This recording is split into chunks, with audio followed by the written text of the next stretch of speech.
Hey there, my name's Mark McCartney, and welcome to the What is a Good Life podcast.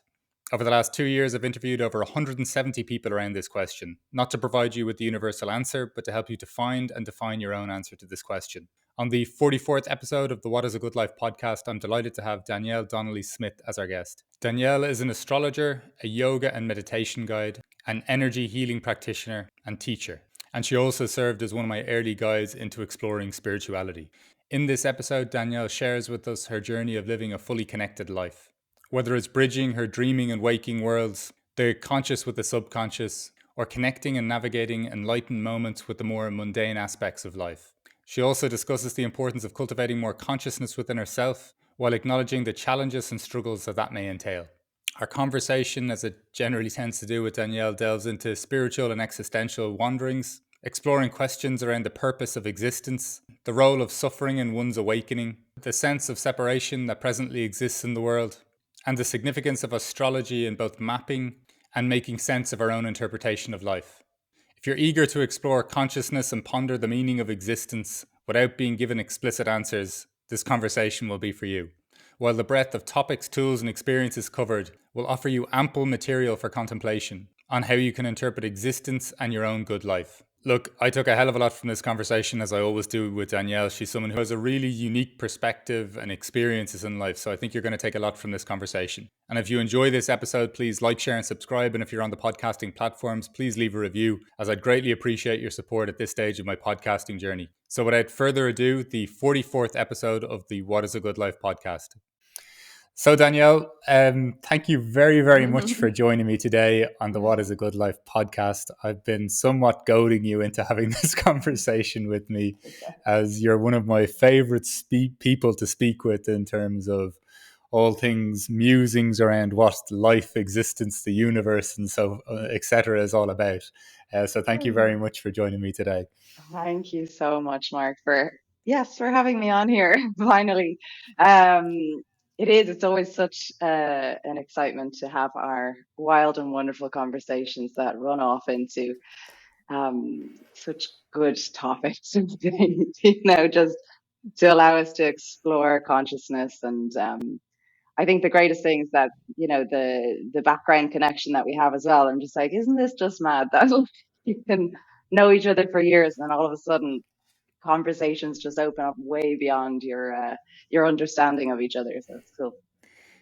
Yeah, and what Danielle is referring to there is we actually attended the same school and knew each other through mutual connections, and her husband as well. And in the time that we knew each other initially, none of these topics ever remotely came up. I was a little bit behind Danielle in terms of where my curiosity went to in life. So yeah, it's a great thrill as always, Danielle. Danielle, as I tend to start off these conversations with, it is with the question of, is there a question, Danielle, that you're trying to answer as you move through life? So with that question that I'm always asking, what is the meaning of this, is generally the burning question that kind of gets me going each day. Every little connection that we make is often a synchronicity of a fractal of something else that is played out. And even though that is super exciting to watch these things play out, there is often that thing at the back of my head going, but why? Why are we watching this play out like this? Um, it's the same when it comes to, as I've shared with you before, I'm kind of a very vivid dreamer, lucid dreaming, and I suppose in my clairvoyant or intuitive space. So when I start to experience dreams that have the same linking to waking life, you kind of say, okay, so there's like, some sort of thread between those two realms of, the subconsciousness and the waking consciousness. And it's like, okay, so then why? Why are we experiencing this play out like that? Um, and I suppose I'm still not at the end of that answer, but the biggest question, yeah, to answer your question would be, uh, what is the purpose of experiencing life in this um, beautiful design that we see play out. Yeah, do you know, Danielle, this is I just had a conversation before settling down to recording this podcast, and it was some of it was this question as well, like why, like I can almost get used to the idea that okay, there could be a god, there could be a, you know, it could be reincarnation, it could be all of these things, and I'm comfortable with the existence of multiple dimensions. I'm even comfortable with the existence of a multiverse, right? Like, Yeah, yeah. you know, like we don't even have to go into Yes. the spiritual realms. Physicists are saying we could live in an infinitely or an infinite kind of multiverse, which is more kind of fantastical even than maybe even some of my explorations into consciousness or whatever else. And then I'm brought back to the question of, so why, Yeah. I don't know, like I'm even comfortable with the idea of the duality of experience, that we are all connected, we are all one.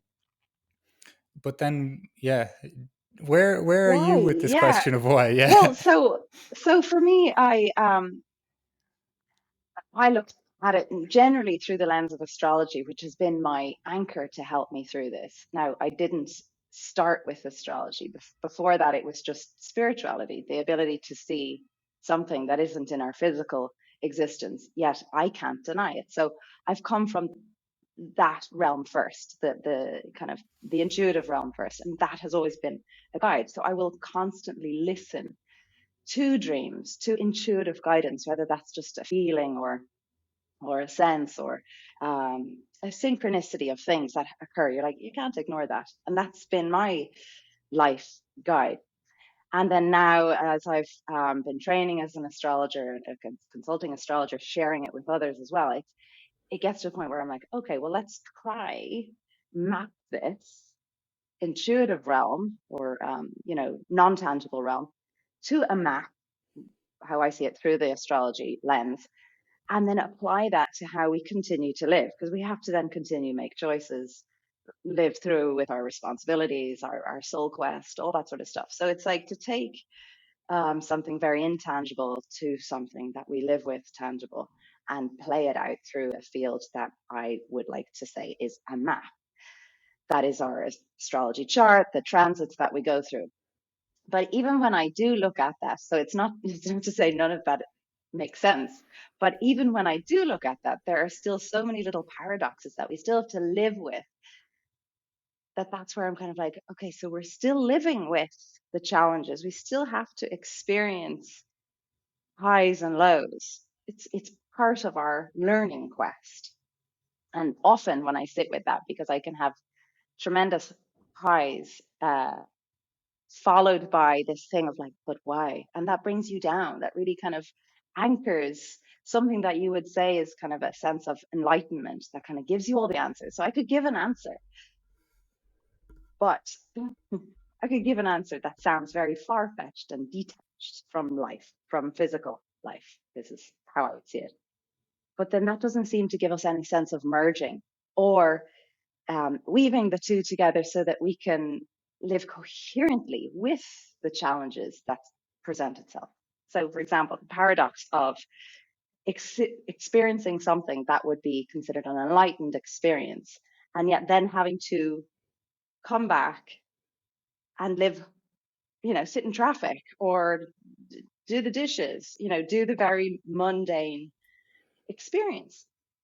And then it seems like as if that enlightened experience has just evaporated, yet consciously you know it hasn't. So you're there and you're doing your dishes or you're driving or you're stuck in traffic and you're feeling the very regular emotions of that tedious, mundane task that you have to do. Yet at the same time, you've got that background experience of, but this is something so much greater than this. Yes, this is me doing my physical responsibilities, my tending, my service to life.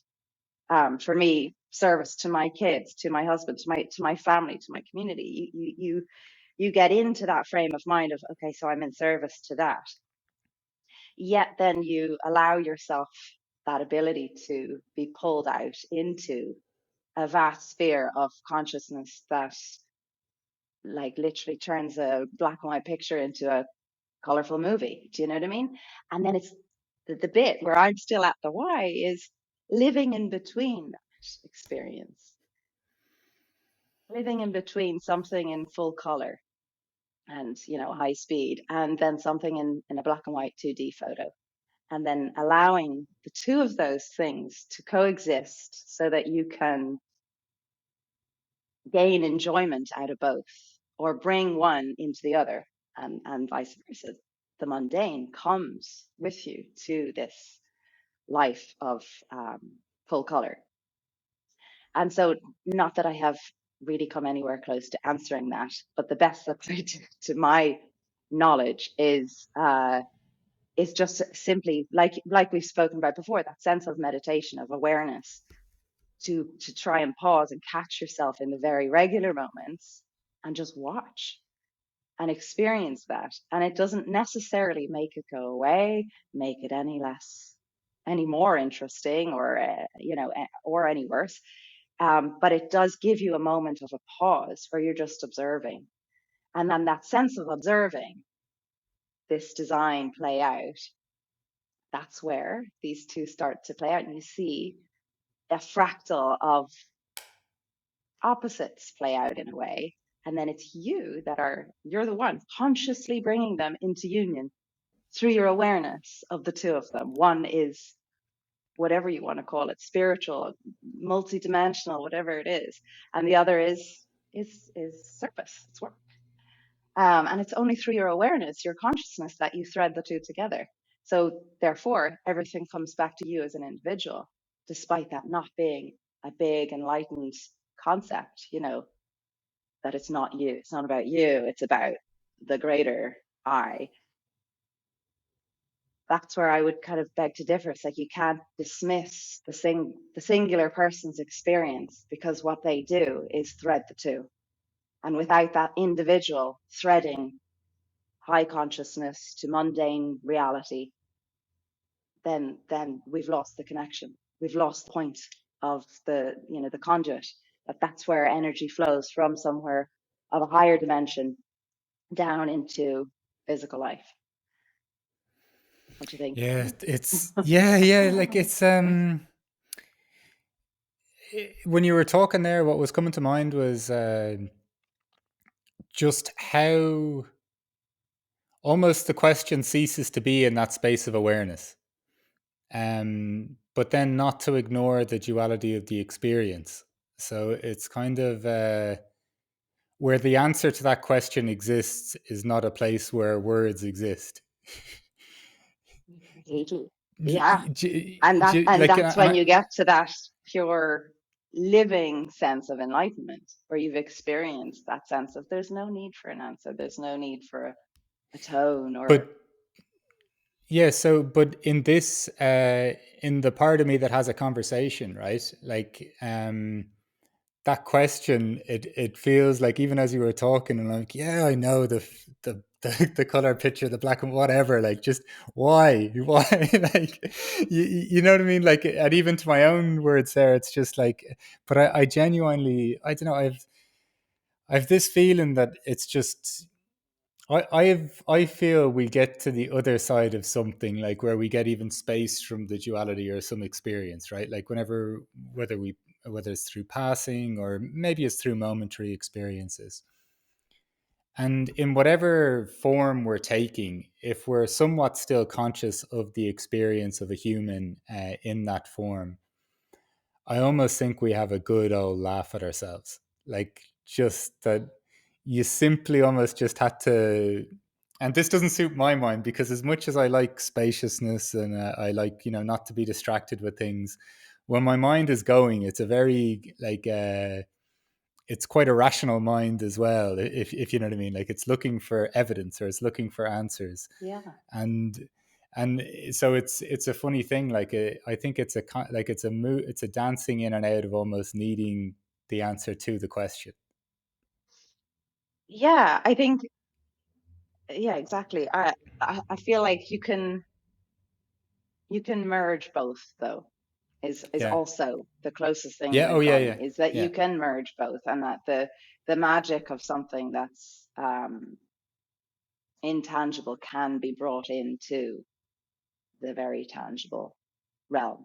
Um, and but the simplest way is to allow it to come and go, and that's where you start to kind of go into that whole sense of you become detached from that craving of an answer or that need to find it in fulfillment in every moment, and you begin to just allow it to be part of, say, your morning ritual, your meditation, or you bring it into little moments or little pockets where you're tending to life in service with that, that experience somewhere in you, in your heart, where you're just like, okay, that's where that existence of it is, and you bring it into life. But then you continue without trying to over rationalize then every other little moment. Um, That there's yeah, something to it as well where I think and I kind of I'm looking at this from both like a, let's say, even a spiritual perspective, but also even like a very material psychological perspective, which is just like a deep acceptance of what is. So, even to the question of why does this, almost like, why does this exist at all, or why is this? And just by virtue of the simple fact that it is, in some ways it can't be any other way. As in, this very singular moment in time cannot be any other way other than how it is. yeah, So in a strange way, that kind of, well, I still come back to the question, like, as in, one question for me is, in terms of this, is just like, if God, in whatever capacity we think God takes form or doesn't take form, depending on your beliefs, I always think, if God was experiencing bliss already, why did God create this realm? Do you know what I mean? Like, what's the significance of putting these tiny little actors through this like tumble dryer of an experience, if bliss, or as a knowledge, was already there, or a contentment was already there? But then also, I don't know, I sometimes wonder as well, does God actually care about the morality that we have potentially created in God's name, into the same way that we connect with that morality? Like, or is this, or is this just playing out as it is, as it always has done, as it always will do? I think the concept of God is then a tender one, because as you said, the idea of, if bliss existed, if contentment existed, if the sense of enlightenment existed, then why create all these actors? But are we not, in one way or in one theory, um, living out as fractals of consciousness, God consciousness? We're living out as fractals of that to find ourselves through a different lens. And so if each of us are of the God consciousness, yet living a life that's vastly different from one person to the next, then surely all we're trying to do is find ourself, or find this oneness with God consciousness, find our way back to that in through the lens that we're living our choice of lives through. Therefore, your question of what was it, why would we live out like this? Is there any morality to it? It's like, well, it's not. I don't even think that it's that there is a God consciousness that cares or does not care.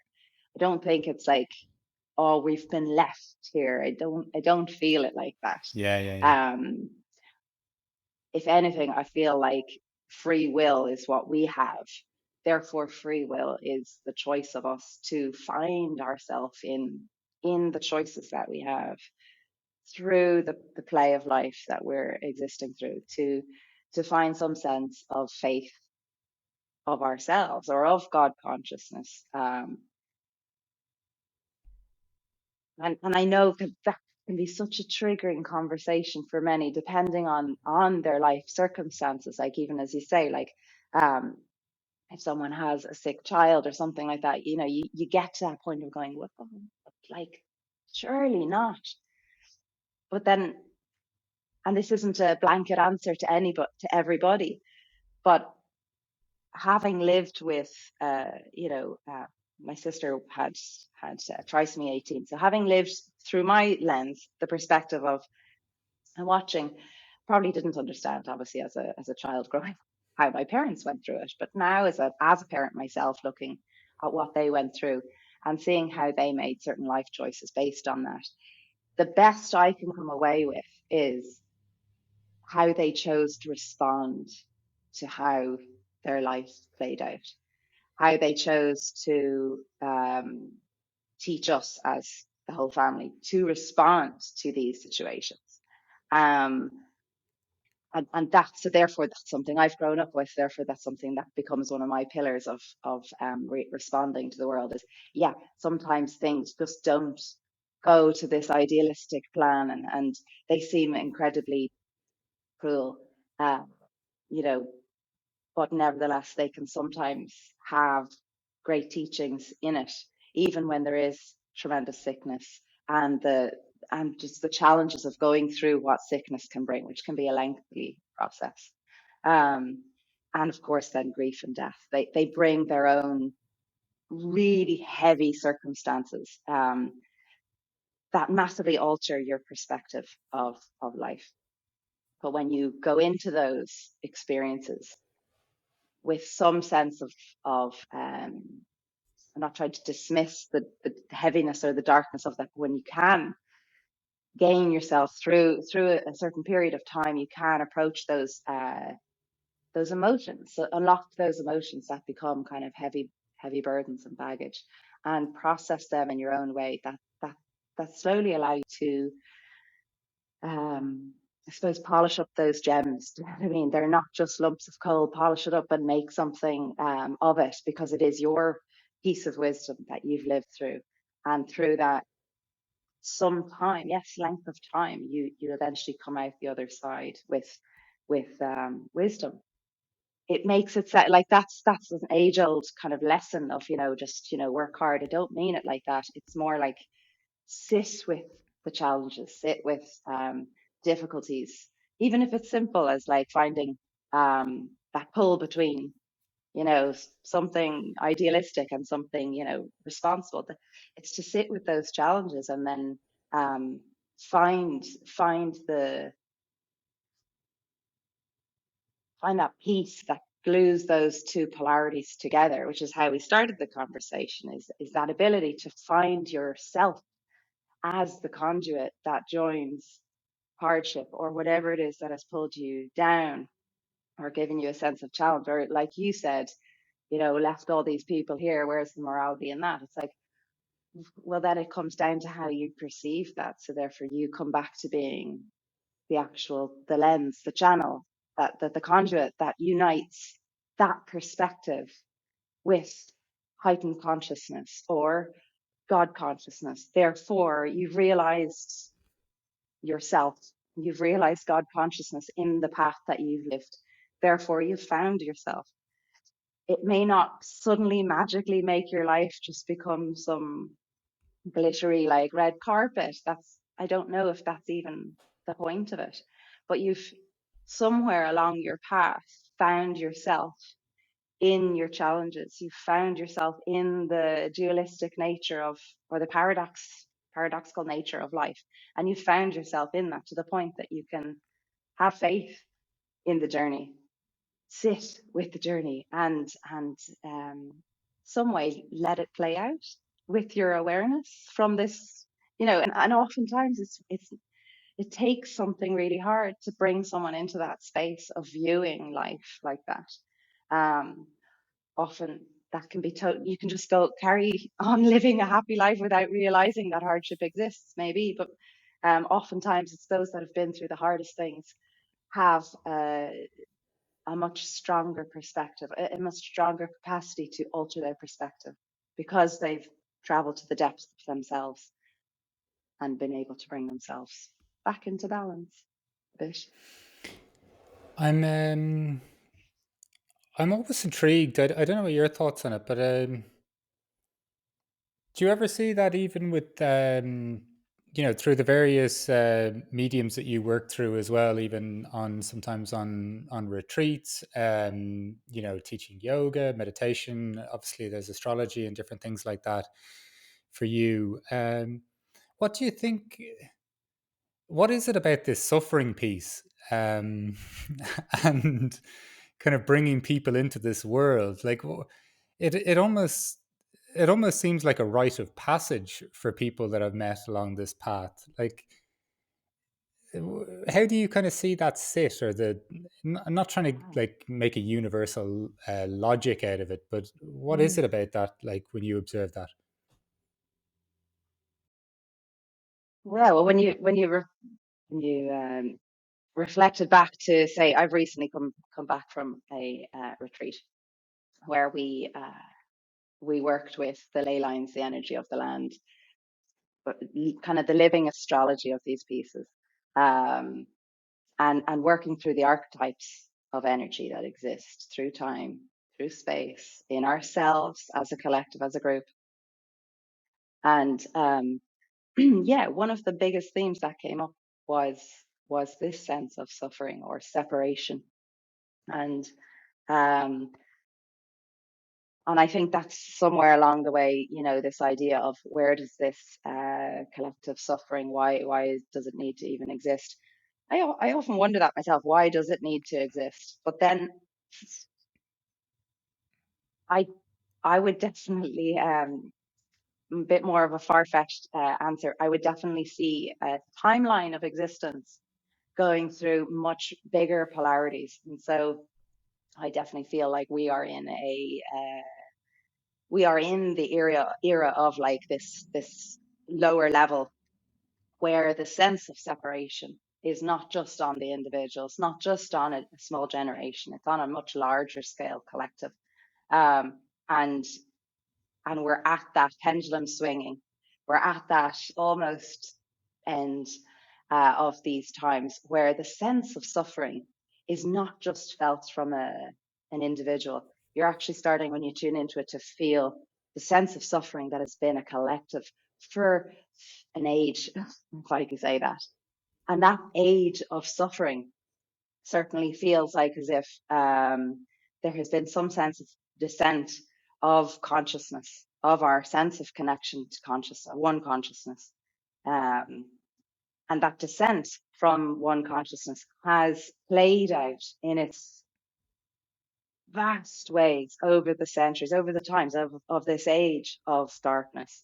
Um, or, I'm kind of seeing it like a horizon. So if you think of it like the age of darkness has been this collective series of time, and we're coming to the end of it, to the point that we're feeling it so intensely that this sense of suffering is also, through its intensity, getting somewhat alchemized or transmuted, because we are now beginning to feel it as not just an individual suffering. We're beginning to see it as a collective suffering. We're beginning to feel and feel it as a collective suffering. Therefore, more and more people are waking up to being a conduit of merging this sense of separation, this sense of suffering.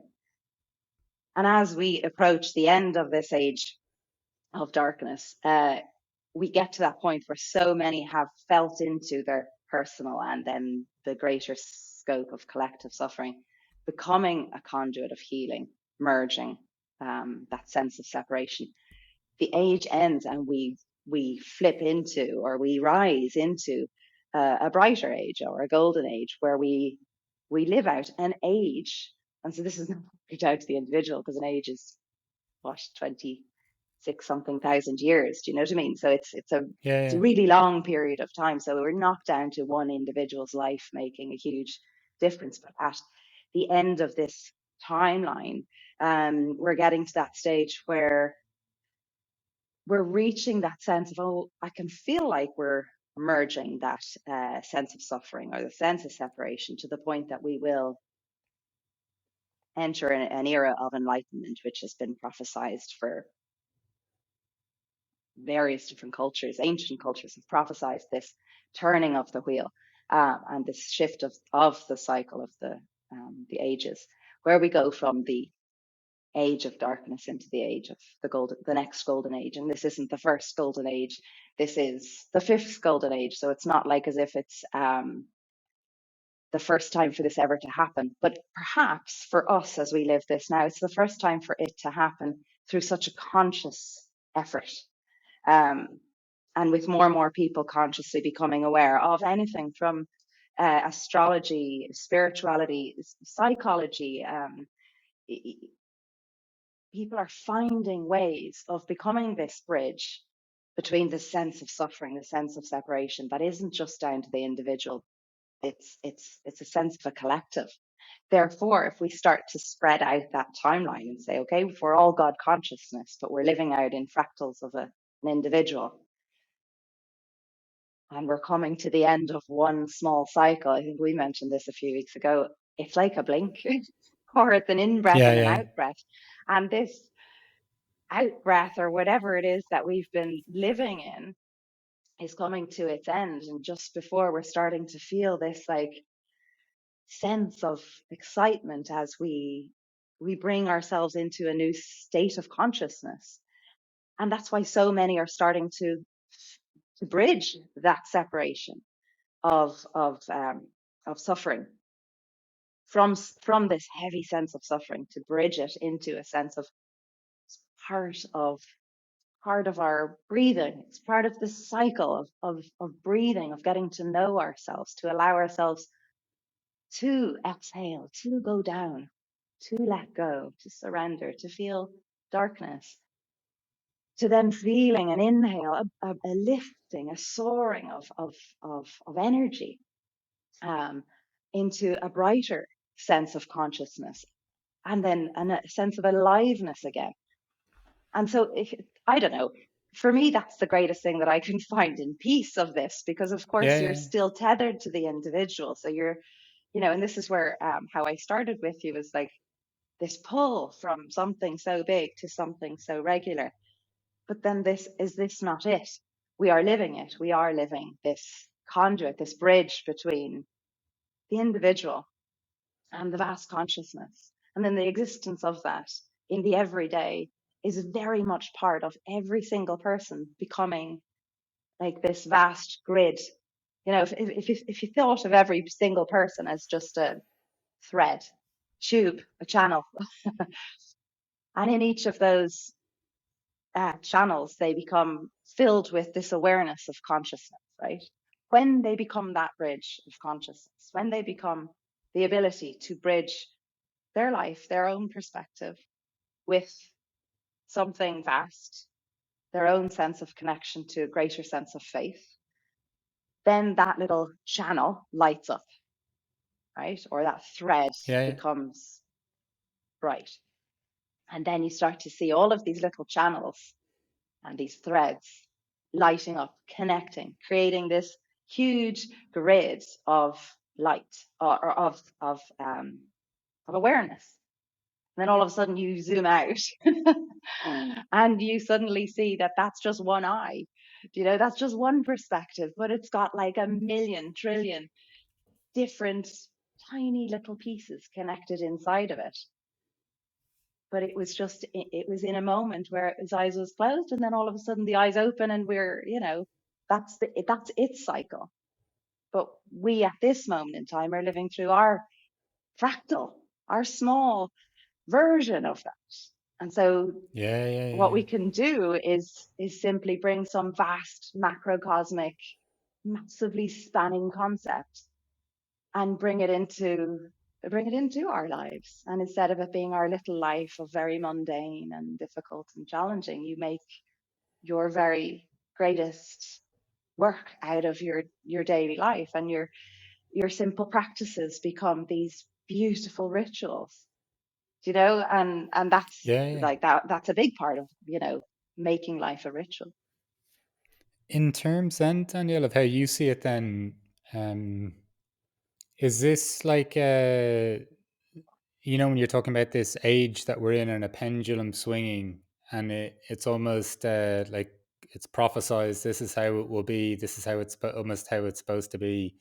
Um, but then within that, what's almost moved, like, is the individual effort to bring, or the individual intention to bring themselves into awareness, is that, does that have any effect on the pendulum in your kind of idea, or is this pendulum happening either way, if you get me? Good question. Mhm.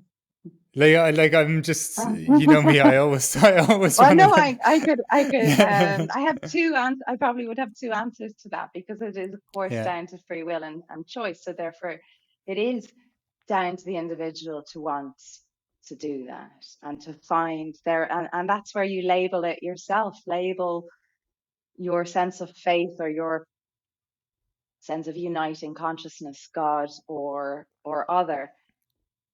It's your individual choice.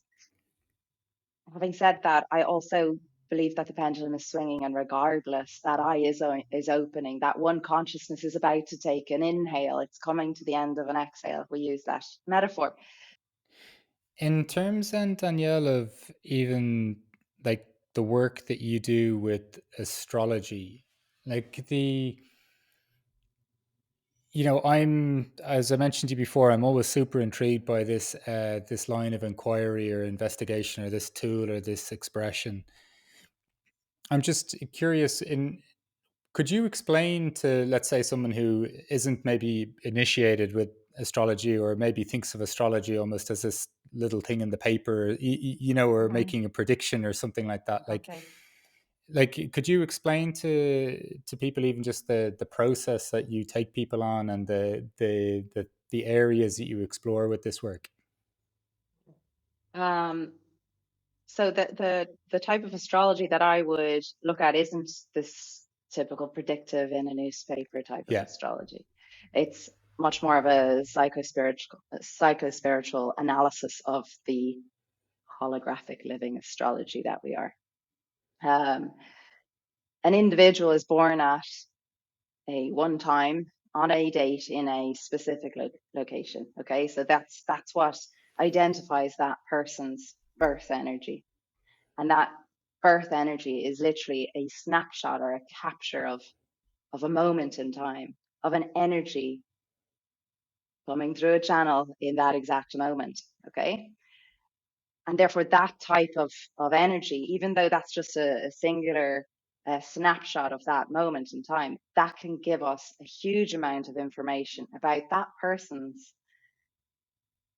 archetypal structure of energy that they're going to play with. Now, they all have choices and life circumstances that will play out depending on if they move away from where they were born, or they meet and engage with other people. They're now meeting and engaging with another energy, and then those energies engage. And so on the birth, if we just stick with the birth chart itself, that gives you your um, it's a sense of your persona, which is your like rising sign, what most astrologers will call the ascendant or rising sign. And that gives you your general arrival energy. Okay. So it's your typical persona that you're going to default into. It often could be even your appearance and things like that. And that's where you can play around with where you look at someone with their particular astrology. You can see their astrology play out in them. But then you've got their sun sign, which everyone's mostly aware of is their zodiac, their sun sign. And that's your sun sign. So it's your sense of waking consciousness. So your sense of waking consciousness is how you're radiating your fractal of consciousness in this moment, in this waking world now, in this dimension. Um, Along with that, we also have our Mercury, which is our way of communicating, our way of perception, how we connect the dots. And so then, depending on its sign, if it's in a fiery sign, they're going to be a fast talker or very vivid, visionary in terms of their Mercury sign. Or if it's much more watery, perhaps it's very much more of an intuitive type of perception, or more feeling based of how they communicate and connect the dots. And so this is how you start to build kind of an entire package of a person. They're not just their sun sign. Their Venus would be their values. Again, that could be in a different zodiac sign. So you could be a water, a Cancer sign. Okay. But you have, a different Mercury and a different Venus, and therefore you're building up a different layer of your personality. Anyway, each of the planets have various different archetypes and different ways, modes of playing out, and how then your energy wants to express itself. We also have our moon, and our moon is very much our soul piece. And so if you think of the imagery of the solar system, okay, the solar system is our sun. Okay, our sun has its planets going around it in its little dance. And so if we then apply that macrocosmic image to ourselves, our sun, our solar consciousness is this central piece. Yet we're living in an embodied state through the earth because we're here on earth. So literally everything that I describe is based on my earthly perspective. It's not based on my Venusian perspective. I'm embodying in earth. So therefore it's the earthly perspective. What orbits the earth is the moon. Therefore this moon becomes this soul piece, this soul language that is constantly guiding how the body is to engage. The soul piece the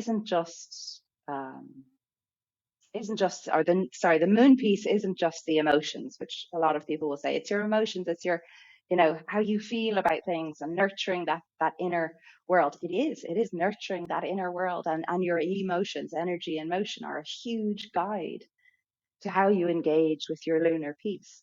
But your lunar piece is also, so your moon sign is also connecting you to your astral. So the non-tangible, it's this soul piece that is constantly dancing around your body, your physical body, threading you, connecting you to the solar consciousness piece, the sun, the solar energy.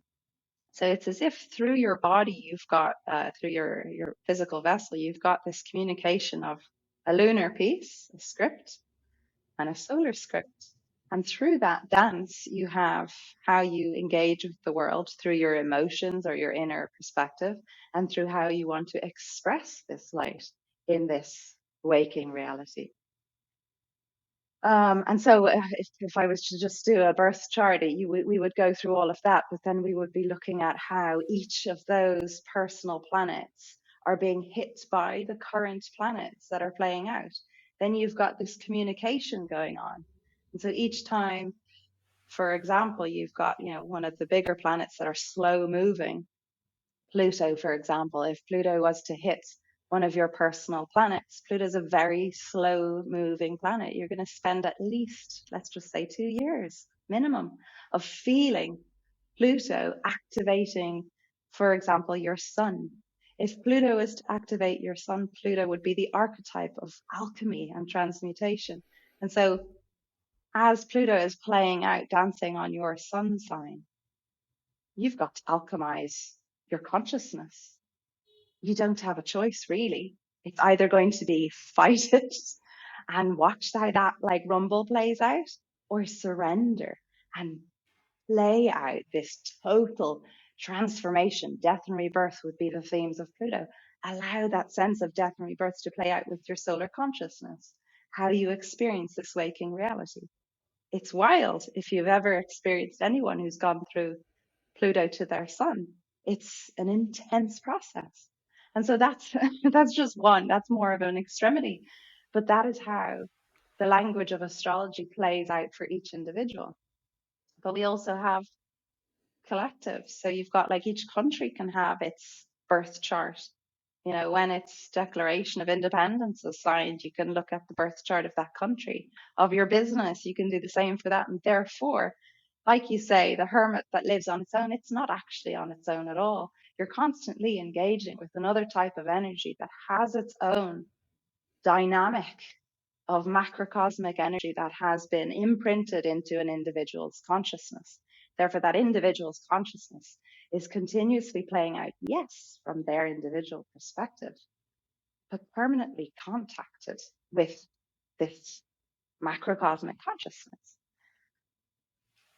And that's just keeping it within our solar system. That's not even going out to the fixed stars, which obviously I've spoken to you about, but that's where you start to really play with with a malleable consciousness. And this is like what you said there is pretty wild, right? Like I know in terms of like for how familiar you are with this, that you've just given the probably the base level or the foundation information there, but I find this super fascinating, like because I've had you read charts of mine before. Like it's something that I think is really a fascinating component to trying to understand myself, or even I don't know, even using these things as maps as to when to know to deploy energy and when not to deploy energy. And I have a friend who's a film director, but his family are there's a couple of people in his family that are you know they're deeply involved in their study of astrology and things like this, and Mm. they like he the guy also gives you know he hosts sessions with people and he reads them through it. But the thing that surprised me a few years ago when he first talked to me about this was just the prevalence of actual business owners and business people that he had as his clientele. Like there's something I don't know. Just the reason when I wasn't trying to come up with a dismissive or lazy idea of astrology when I mentioned the paper clippings. The reason why I mentioned it is because that's almost where it is in popular culture. But what I love talking to you about this stuff is just it becomes so apparent that there's a depth of knowledge, there's a depth of study in this, and just even when I think about life from a chaos theory point of view. So an infinitesimally small change can have a huge impact on a larger system over time. So sometimes when I think of people not maybe engaging with this aspect of inquiry, fucking hell, like what sort of effects could a planet's movement, you know, when it's almost the complete inverse of it, if you know what I mean. Mm. Because now you're talking about an extremely large system have its potential effect on an infinitesimally small part of the structure. Mm. Like I don't know, there's something I find super fascinating to this line of inquiry and helping people understand, yes, their own individual relation with themselves, and as you say, almost like an earth-like perspective or interpretation of the planet, but also just that you still are like this quite small thing in an extremely vast and almost infinite system, if you get me. Mm. Absolutely. And I think it's, I don't know that, and that, that is exactly why I say, why would you have so much consciousness in one small person's existence? Um, but you're right. So many business owners, so many politicians, so many, high level people, have used and continue to use the interpretation of astrological events, to help help them as part of a huge guide in their choices of what they're going to do, in the choices of what that business is or that entity is going to seed. Because at the end of the day, the way astrology looks at things is you've got seed points, and then you've got, if you think of it as the moon, you've got the new moon is considered a seed point, a point of conception where energy begins. And whatever you start at that conception point has its cycle to play out. And so that you can really manipulate that to your advantage. Say, I'm going to really intend to alter and upgrade my perception on this at this moment in time, because it is at a really prolific or profound moment where I can run with this energy. I can see this come to fruition. Um, and then that allows itself to flower out, and you harvest the benefits from that seed that you planted, and you allowed it to come full bloom, full cycle. um, and it's been used for centuries. Like astrology, astronomy were one of the same centuries back. It was how temples and structures were constructed, because they were constructed to align with a particular stellar, and I'm not just talking planetary, I'm talking stellar alignment, because that's how we can harvest, we can seed and accumulate such huge pools of consciousness. Portals of energy can be activated through our engagement with this. Like you say, it will go on for those that don't want to get involved with it. It goes on whether you like it or not.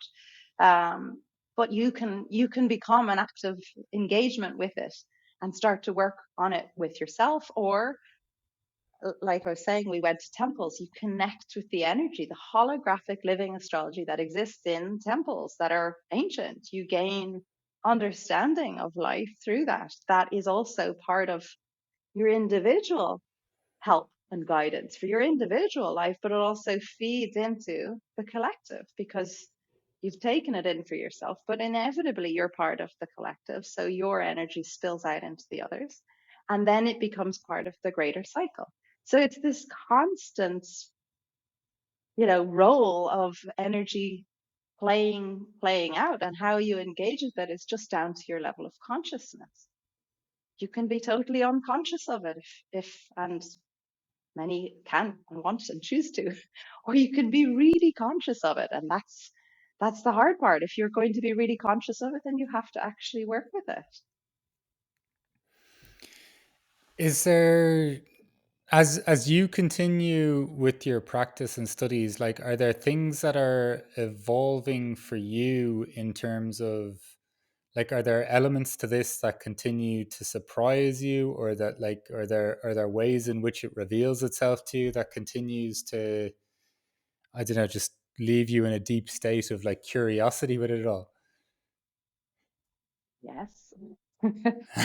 um, Your smile says it all. uh, yes. I On my own personal curiosities and where that kind of the paths that leads me down. Um, I definitely kind of feel like there is uh, an unfolding of such to get to a point where um,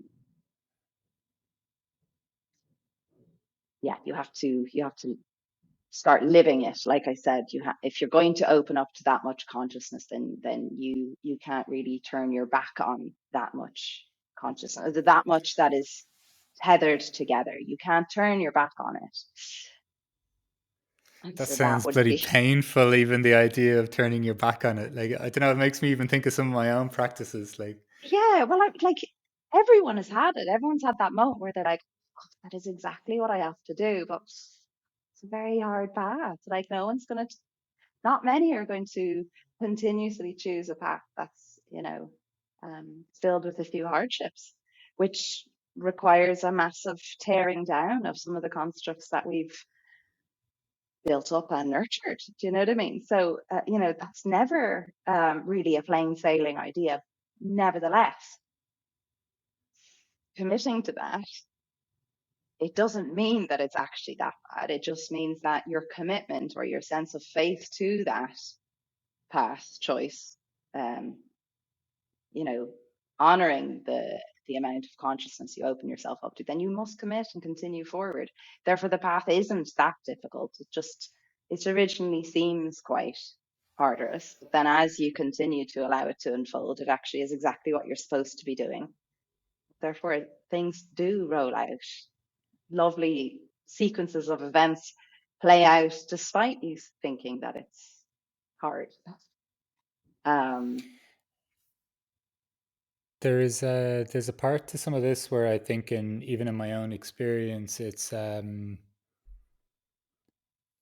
some of this seems to be almost like a training for being able to tolerate or handle higher frequencies of consciousness, or like, even if it was a plug or something, like a higher level of voltage that can run through the appliance almost, because sometimes I think the way I viewed this initially, like, because look, I've when we became friendly in London about 8 years ago or so, like, that was my introduction to a lot of these things, like whether it was meditation or psychedelics, or like intermittently dipping my toe into yoga, or even astrology, or just very curious. a, like integration of a lot of different things in different ways. But there's an element to this where I almost was falling too much into the almost like the performance aspect of this. Like, Mark's being conscious, oh, good Mark. Mark's being not conscious, Yeah, bad Mark. You know what I mean? Like in yeah. this very binary judgment of my own spiritual path or my own level of consciousness or awareness. And what's kind of becoming clearer to me over the last few years, and it also just, you kind of maybe even jog this thought along or walk this thought along when you were talking about like the Pluto's position in respect to the sun and different things like this. I do think sometimes we're almost viewing ourselves, while there can be choice in different things, we are also influenced by our environment, right?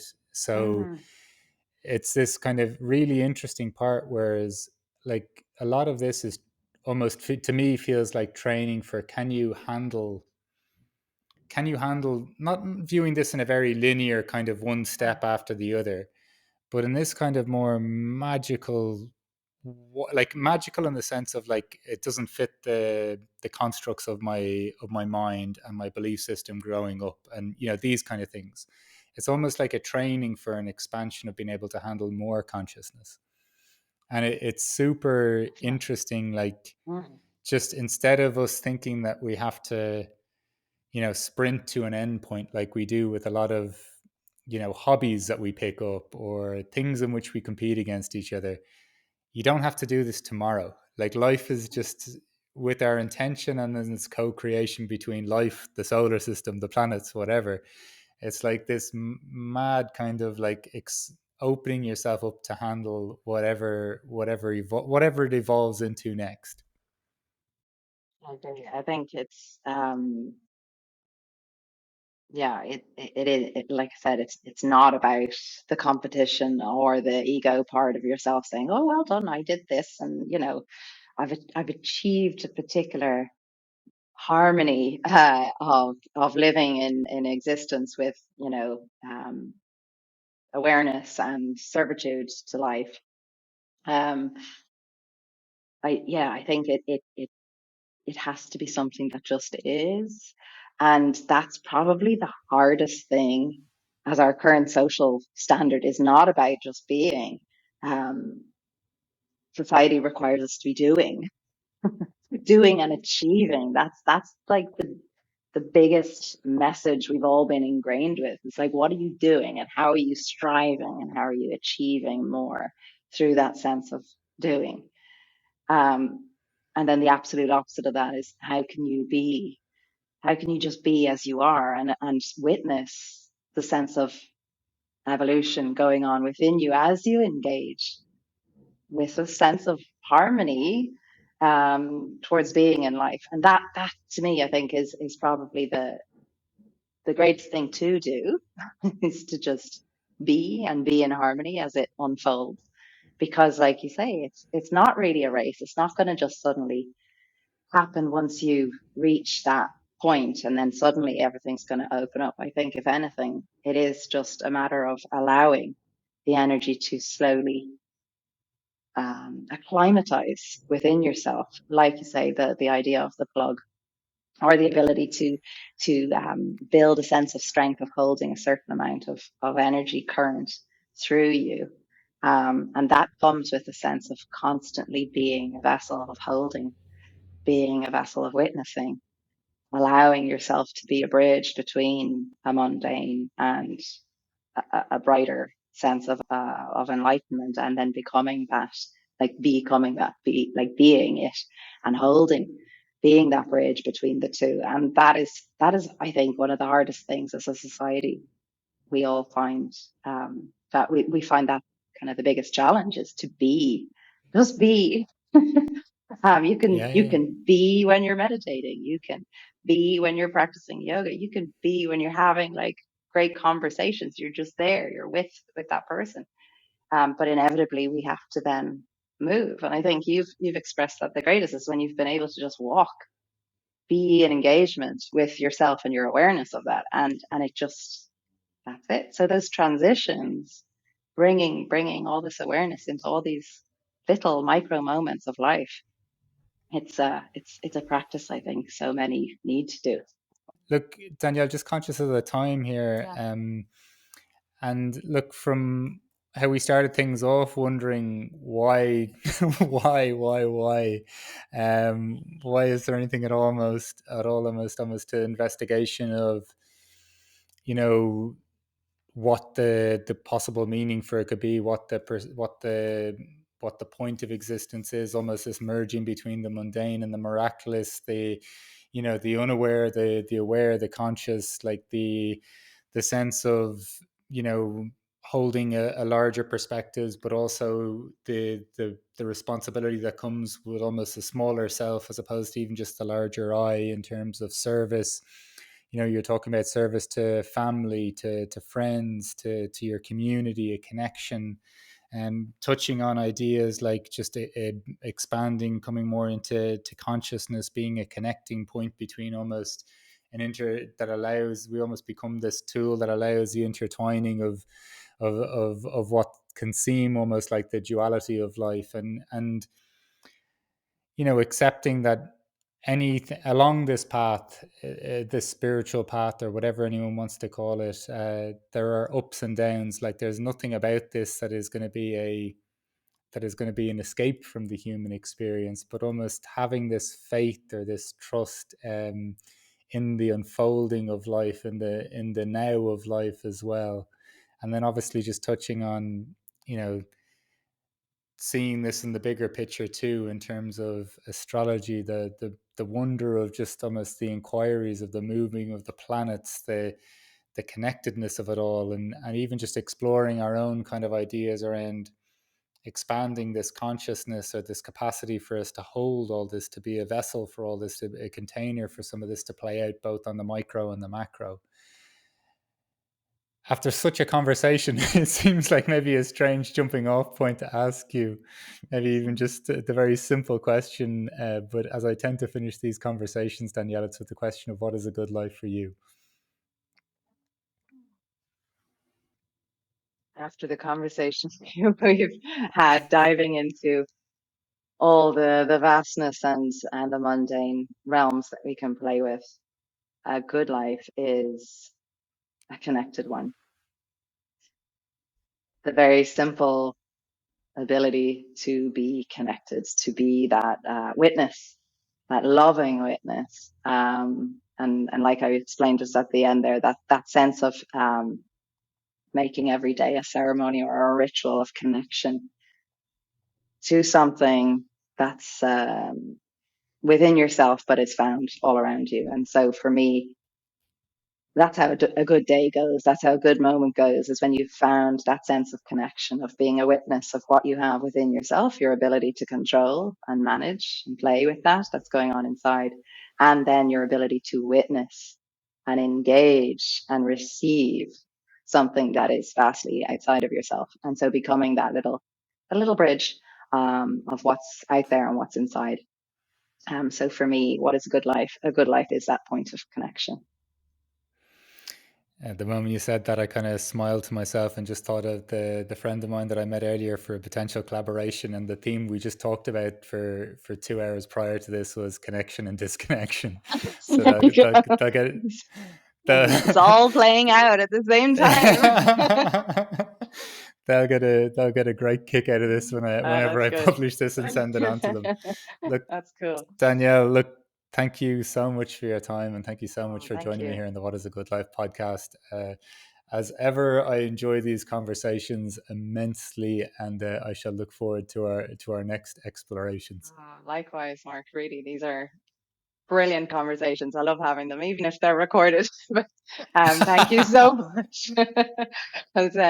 I was stretching beyond my shyness and getting this recorded. It's nonetheless great to just forget about that and have these conversations with you, because they are that point of connection and that ability to kind of thread all of these things together. And what you're doing is just really amazing. So thank you so much for having me on. It's again a pleasure to chat with you.